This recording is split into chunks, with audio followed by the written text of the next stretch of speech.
नमस्कार। आज हमारे साथ कानपुर कार्डियोलॉजी डायरेक्टर डॉक्टर विनय कृष्ण जी हैं।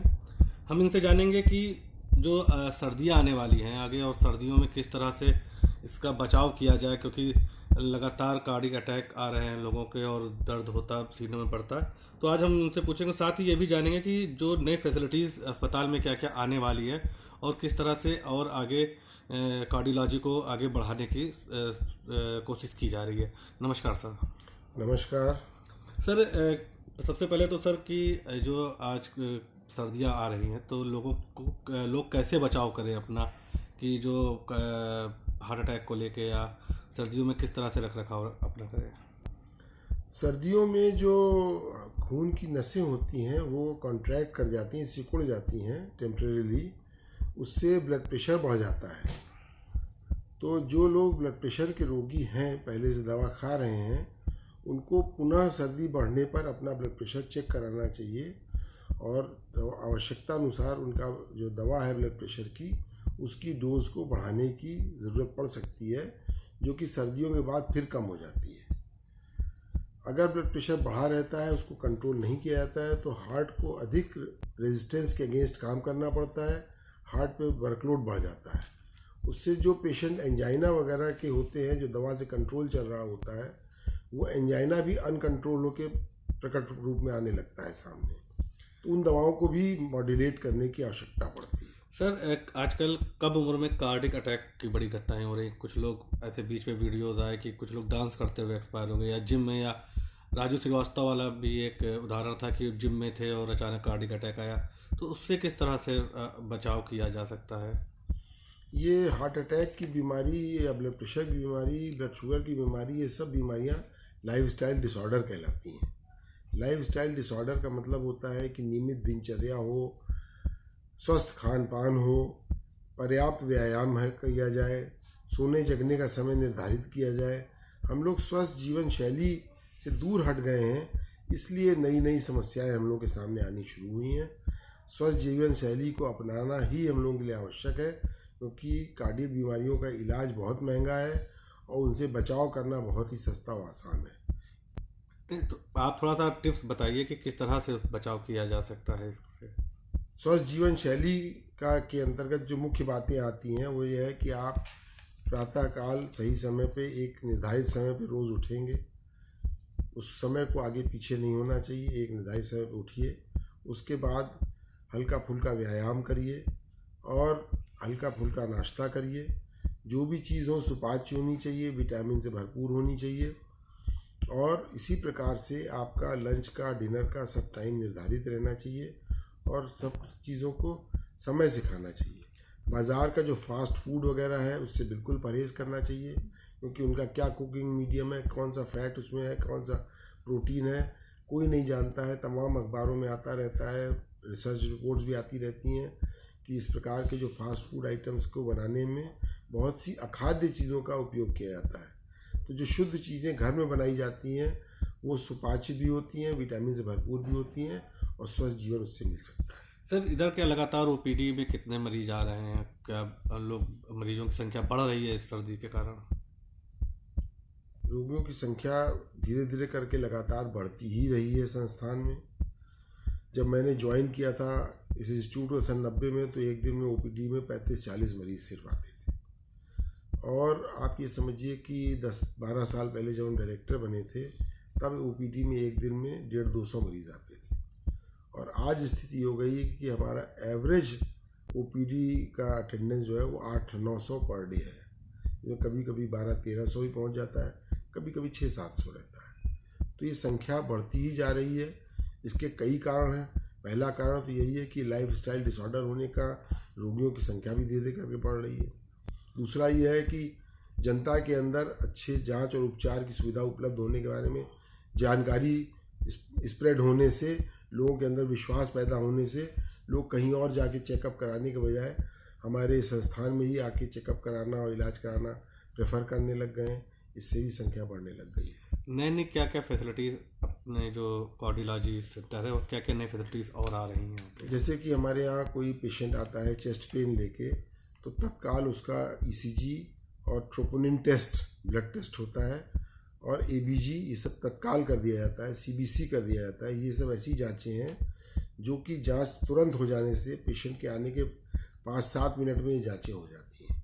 उससे पता चल जाता है कि वो पेशेंट हार्ट अटैक का है या पेन उसको जो है गैस वगैरह का काम हो रहा है। अगर गैस के काम हो रहा होता है तो उसको हम लोग दवा ववा लिख के घर भेज देते हैं। हार्ट अटैक का होता है तो एडमिट करके उसका उपचार शुरू कर देते हैं। ये निर्णय मरीज़ के इमरजेंसी में आने में पहले 5 से 10 मिनट के अंदर हो जाता है। इतनी तत्परता से इलाज करने का सिस्टम जो डेवलप किया गया है, ये हमारे संस्थान की विशेषता है। नई फैसिलिटीज़ और क्या आई हैं, क्योंकि लगातार कार्डियो जो है वो बढ़ता ही जा रहा है, पेशेंट भी आ रहे हैं और अपने काम के प्रति भी काफ़ी जो है सजग है। तो फैसिलिटीज़ और क्या क्या नए उपकरण जो आपके पास आ रहे हैं? इसके बाद अगला स्टेप होता है, जो पेशेंट को अगर डाउट होता है कि एंजाइना है कि नहीं है, तो उसका TMT टेस्ट किया जाता है। जो TMT टेस्ट भी काफ़ी लंबे समय से हो रहा था, लेकिन अब इसके लिए हम लोगों ने अपने यहाँ 4 मशीनें लगवा दी हैं। तो TMT टेस्ट भी बहुत जल्दी हो जाता है और उससे पता चल जाता है कि पेशेंट को एंजाइना है कि नहीं है। उसके बाद अगर मान लीजिए कोई पेशेंट ऐसा है, हाई रिस्क केस है, फैमिली हिस्ट्री है उसके अंदर हार्ट की बीमारी की और TMT नॉर्मल है उसका, तब उस परिस्थिति में उस पेशेंट का हम लोग CT एंजियो मशीन एक हमारे यहाँ बहुत अत्याधुनिक लगी हुई है, 128 स्लाइस विप्रो जी की CT एंजियो मशीन है। उस मशीन में हम लोग पहले पेशेंट का कैल्शियम स्कोर चेक करते हैं। अगर कैल्शियम स्कोर उसका 100 से 150 से कम रहता है तो ये माना जाता है कि इसको हार्ट की बीमारी नहीं होगी, क्योंकि जहाँ कैल्शियम जमा होता है नस के बाहर, वहीं नस के अंदर कोलेस्ट्रॉल जमने की संभावना बनती है। तो कैल्शियम स्कोर लो होने पर और TMT नॉर्मल होने पे फिर उसके बाद उसकी और कोई जांच नहीं करते, उसको हम लोग कह देते हैं कि साल 2 साल में एक बार जांच कराते रहो। और जिसका कैल्शियम स्कोर 400-500 के आसपास होता है तो उसका फिर फुल CT एंजियो कर दिया जाता है, जिसमें कि डाई भी दी जाती है, रेडियोपेक डाई दे के उसका फुल CT एंजियो किया जाता है। तो उसमें जो नसों के अंदर डाई जाती है वो भी उसी के द्वारा पता चल जाता है कहाँ रुकावट है कहाँ नहीं है। इसमें जो कैथेटर डाल के एंजियोग्राफी होती है कि जान से पंक्चर करके या हाथ से पंक्चर करके गाइड वायर अंदर ले जाके एंजियोग्राफी होती है, वो वाला खतरा इसमें नहीं होता। केवल डाई दे के CT एंजियो कर दिया जाता है। और अगर 500 से भी ऊपर होता है तो CT एंजियो फिर रिलायबल नहीं हो पाता है, तब उसमें जो फॉर्मल एंजियोग्राफी होती है पंक्चर करके गाइड वायर डाल के उस कैथेटर डाल के उसी के द्वारा एंजियोग्राफी की जाती है। सर कुछ अभी आगे नए बेड भी बढ़ने वाले हैं, उसके बारे में बताइए कुछ। अभी इतनी ज़्यादा संख्या में मरीज़ आने लग गए, एक दिन में हमारे यहाँ 50-60 मरीज़ एडमिट होते हैं और डिस्चार्ज होते हैं। रोज़ काफ़ी संख्या में एंजियोग्राफी ऑपरेशंस हो रहे हैं। एक दिन में 40-50-60 तक एंजियोग्राफी हो जाती है। इनमें से 20-25 लोगों को एंजियोप्लास्टी की ज़रूरत पड़ जाती है। 7-8 पेसमेकर रोज़ हो जाते हैं।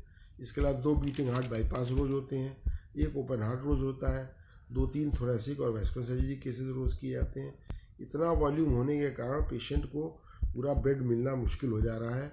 200 बेड के अस्पताल में 200 बेड भरे रहते हैं और 30-35 मरीज़ स्ट्रेचर और ट्रॉलियों में भर्ती रहते हैं। इसमें करवट लेना भी मुश्किल होता है। लेकिन अब हमारे पास कोई रास्ता नहीं बचा था, तो शासन ने जो है IDH की जो बिल्डिंग का आधे हिस्से में जो अभी वर्तमान में OPD कॉम्प्लेक्स चल रहा है हमारा, उसके शेष आधे भवन में ग्राउंड फ्लोर पे इमरजेंसी कम ट्रायज एरिया बनाने के लिए प्लान कराया है।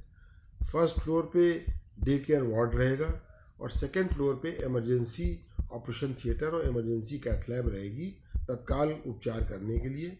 साथ में सर्जिकल ICU, मेडिकल ICU रहेगा।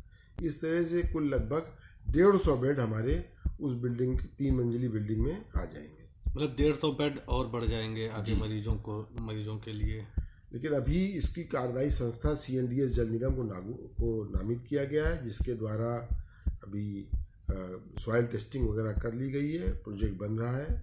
और आज की भी मीटिंग में हमने उनके द्वारा बनाए गए नक्शे को अपने सभी चिकित्सा शिक्षकों 2023 तक का ये चेक किया है। तो ये बनने में कम से कम 1.5-2 साल लगेंगे। 2024 तक का 2024 में पूरी तरह ये फंक्शनल हो पाएगा। जी।